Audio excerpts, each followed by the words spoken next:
নির্বাচন সুষ্ঠু হলেও ফলাফলের পরপর দেশের বিভিন্ন স্থানে সহিংসতা হচ্ছে। নির্বাচন পরবর্তী সংঘর্ষে বাগেরহাটে একজন নিহত হয়েছেন। সারা দেশে আহত হয়েছে 50 জনের বেশি।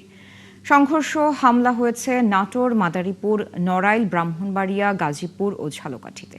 মূলত বিএনপি এবং জামায়াত জোটের কর্মী সমর্থকদের মধ্যে এসব সংঘর্ষ হচ্ছে।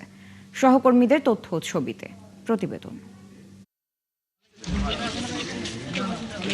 বাগেরহাটের কচুয়ায় নির্বাচন পরবর্তী সহিংসতায় আহত স্বতন্ত্র ঘোড়া প্রতীকের প্রার্থীর সমর্থক ওসমান সর্দার মারা গেছেন। খুলনা মেডিকেল কলেজ হাসপাতালে চিকিৎসাধীন অবস্থায় তার মৃত্যু হয়।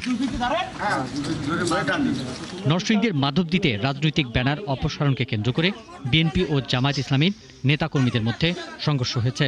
এতে 3 জন আহত হয়। এই ঘটনায় জড়িত উভয় পক্ষের 12 জনকে গ্রেপ্তার করে যৌথ বাহিনী।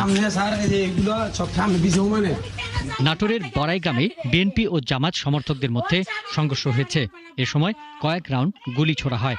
এতে উভয় পক্ষের নেতাকর্মী সহ অন্তত 6 জন আহত হয়েছেন। মাদারীপুরে আধিপত্য বিস্তার নিয়ে দুই পক্ষের সংঘর্ষ হয়েছে। এ সময় শতাধিক হাত বোমা বিস্ফোরণ ঘটানো হয়। এতে আহত হয়েছে অন্তত 4 জন। ঝালকাঠির কাঠালিয়ায় জামায়াতের সমর্থকদের বাড়ি, ব্যবসা প্রতিষ্ঠান এবং কার্যালয়ে হামলা হয়েছে। 2 জন নারী এ সময় আহত হয়। জামায়াতের অভিযোগ, বিএনপির কর্মীরা এই হামলা করেছে।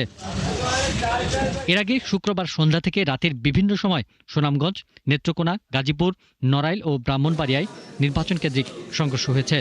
এসব ঘটনায় আহত হয়েছে 50 জনের বেশি। পিন্টু হাজং, 71।